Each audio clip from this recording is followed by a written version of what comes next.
The sun had barely climbed over the red hills of Yumabai, yet the heat already rolled across the land like a living spirit searching for rest. Dust lifted from the narrow footpaths as the marketplace slowly awakened, women unfolding wrappers, traders arranging their wares, children chasing each other with the early morning freedom that came before errands.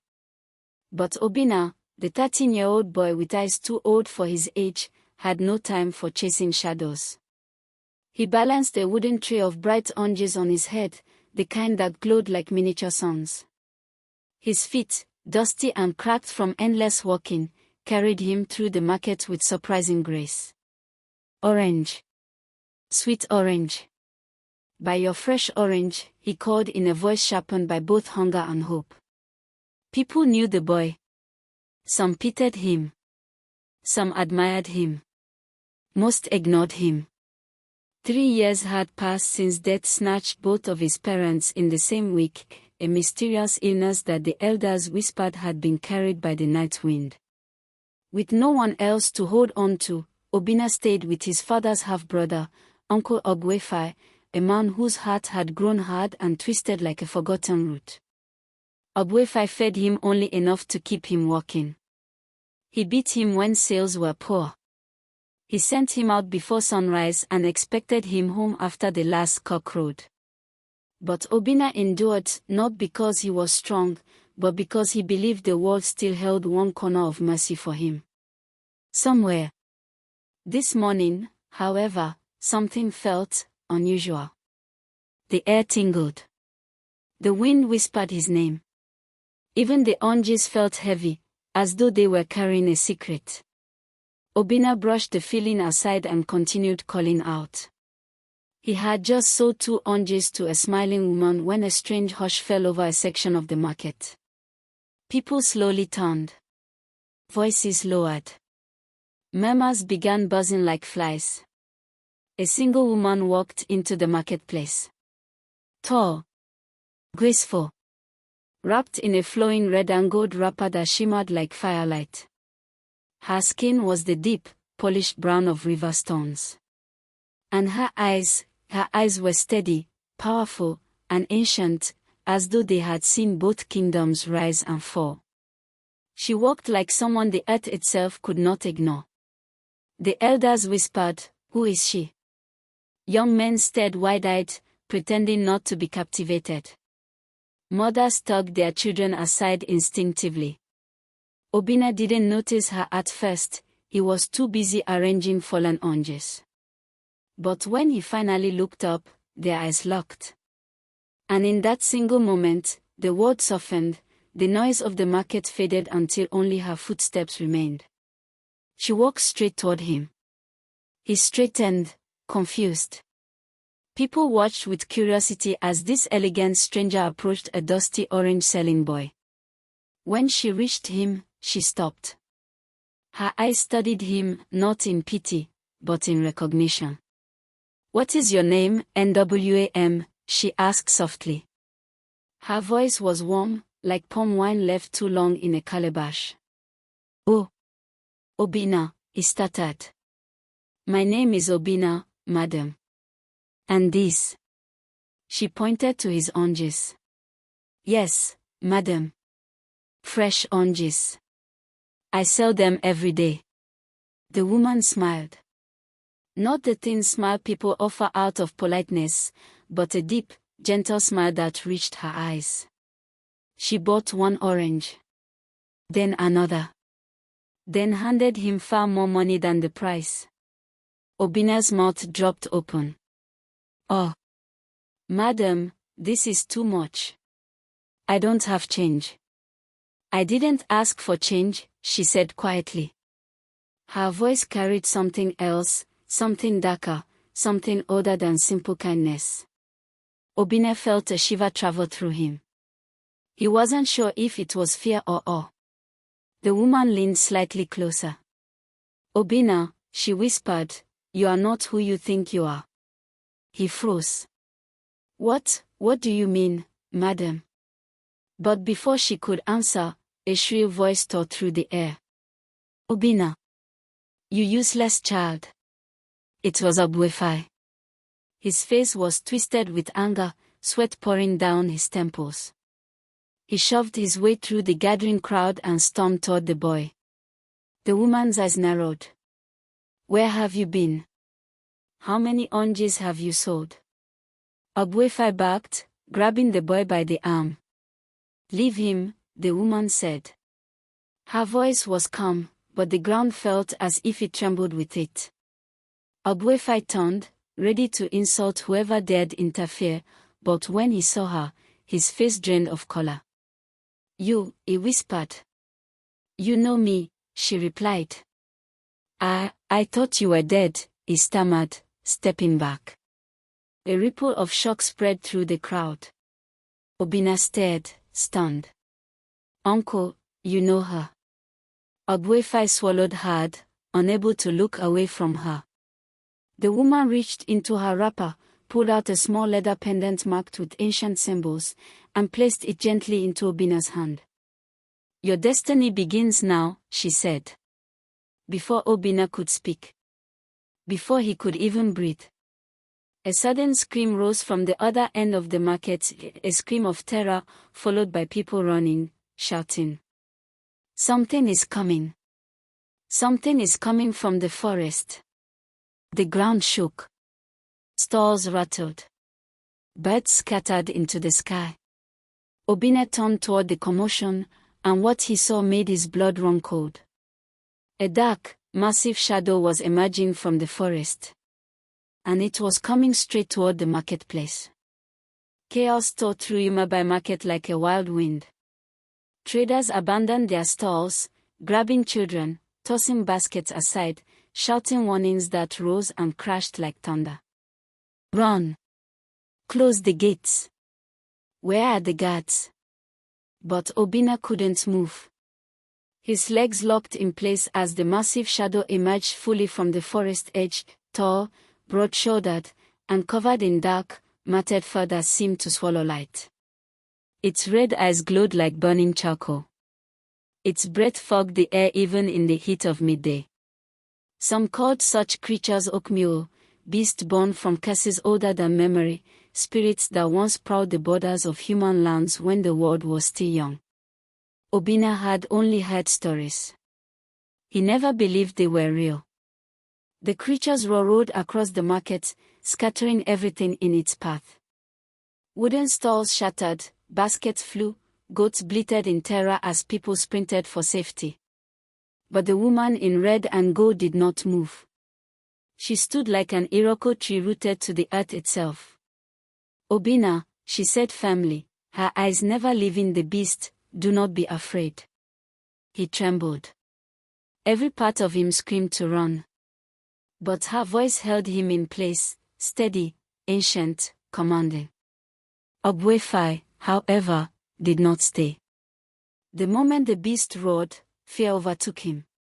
"Why you brought this?" he cried at the woman. "Stay away from the boy." Then he pushed Obinna aside and fled, disappearing into the chaos of the crowd. Obinna hit the ground, his tray of oranges rolling everywhere like scattered suns.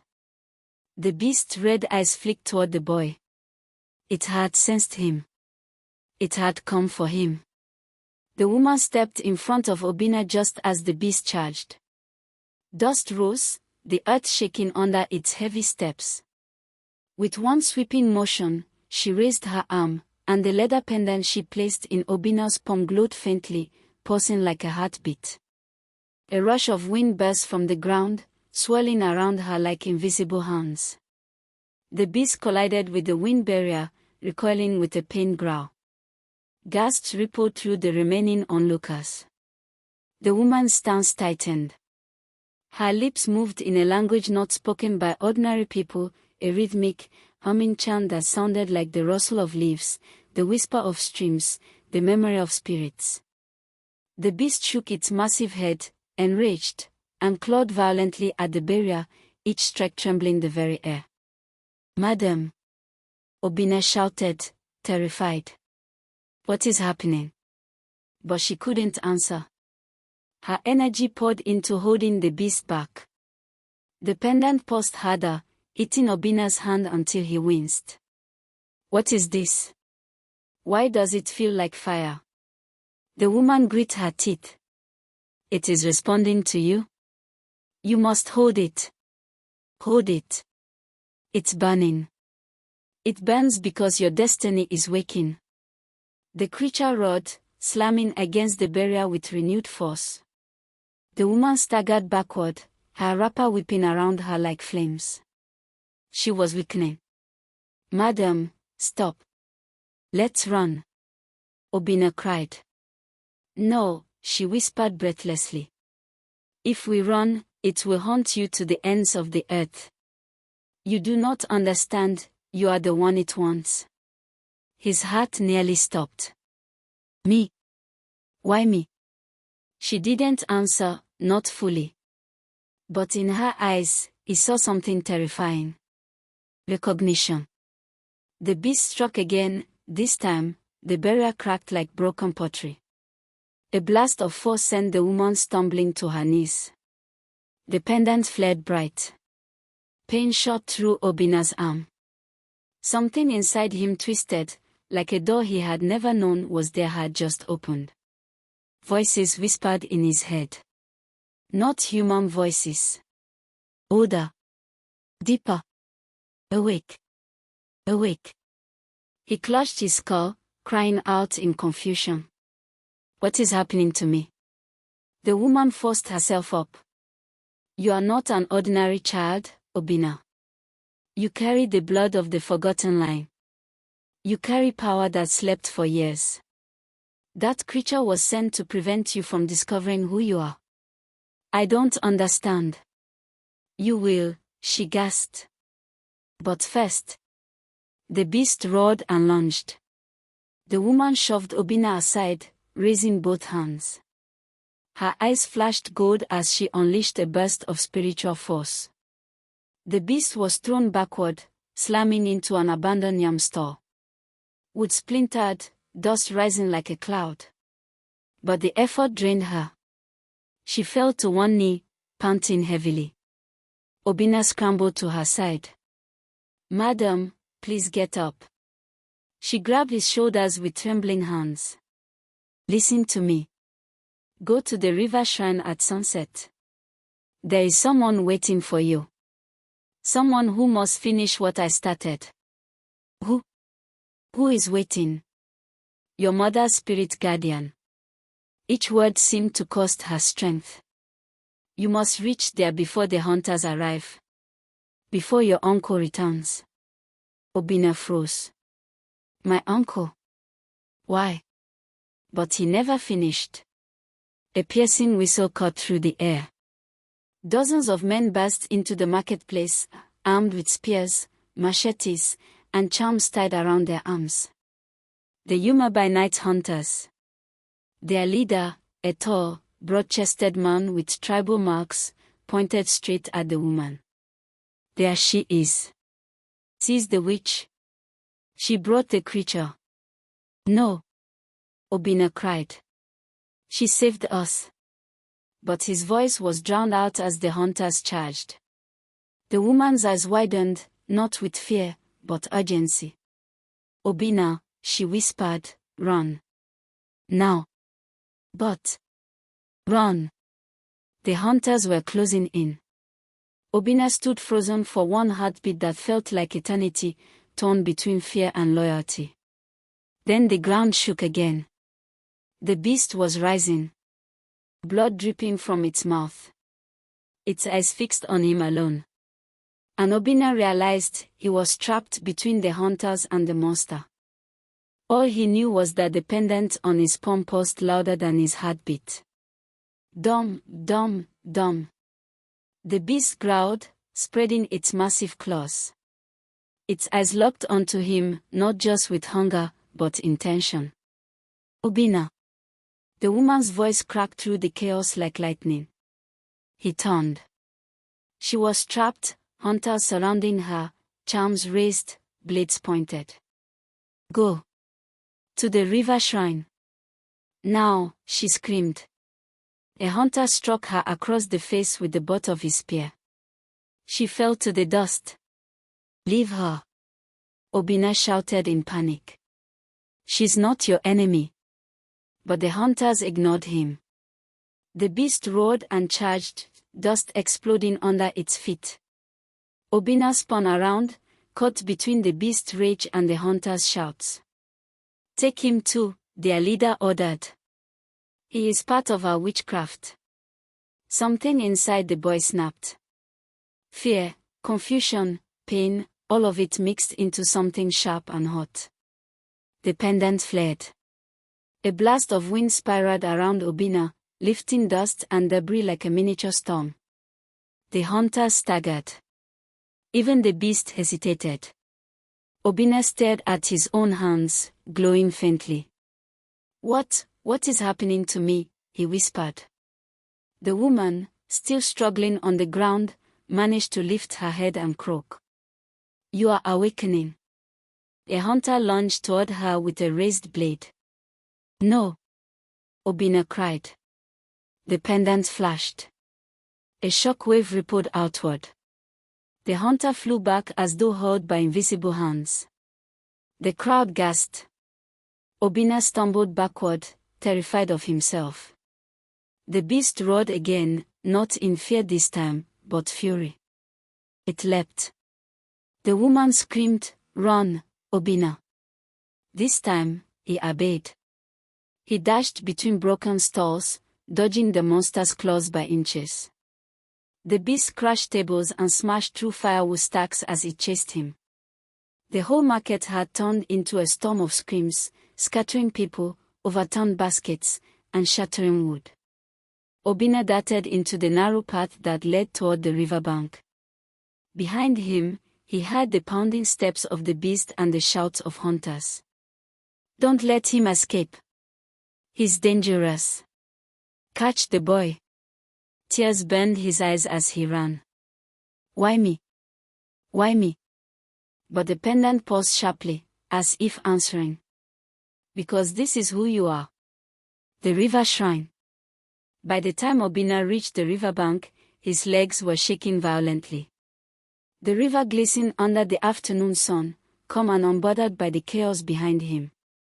At the far end, where giant stones carved with ancient symbols formed a half-circle, stood the shrine, silent, waiting, breathing.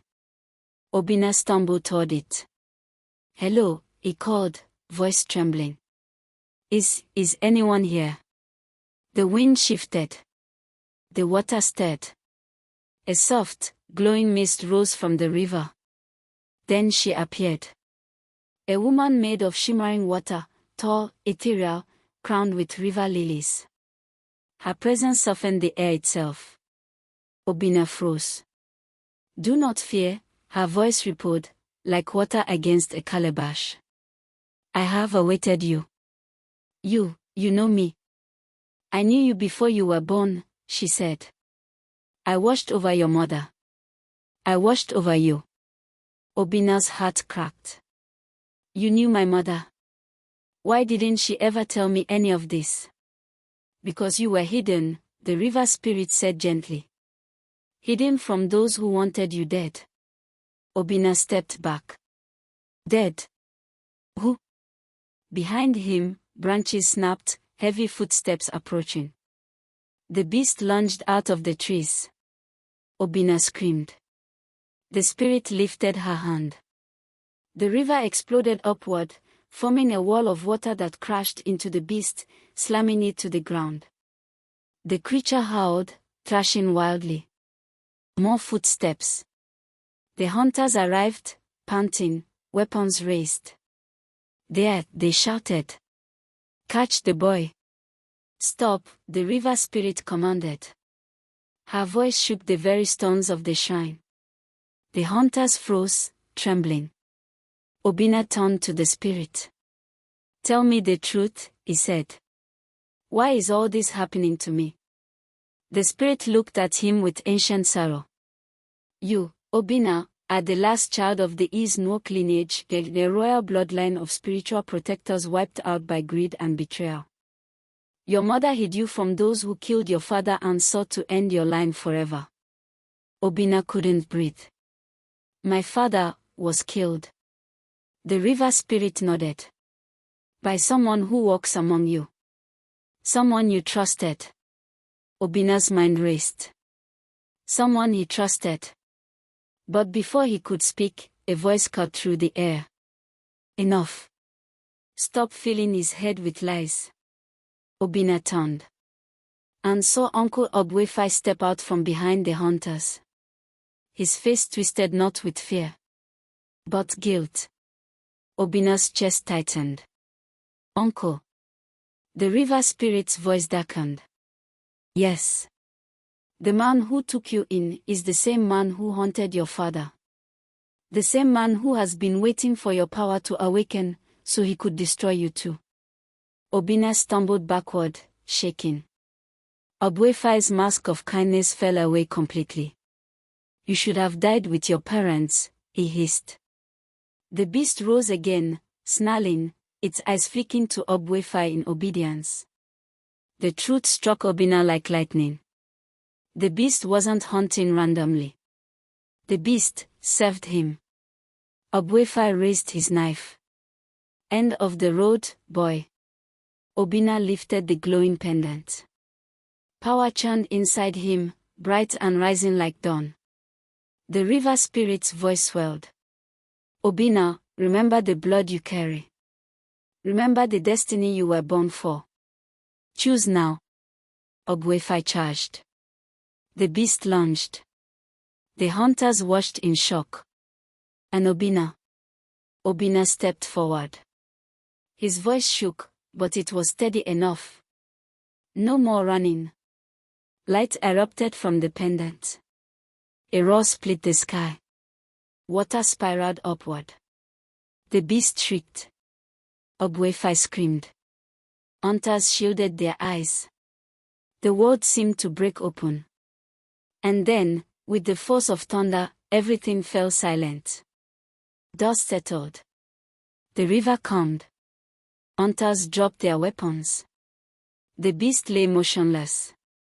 Ogbuefi, struck by the tidal force of the released power, collapsed to the ground, not dead, but stripped of all strength.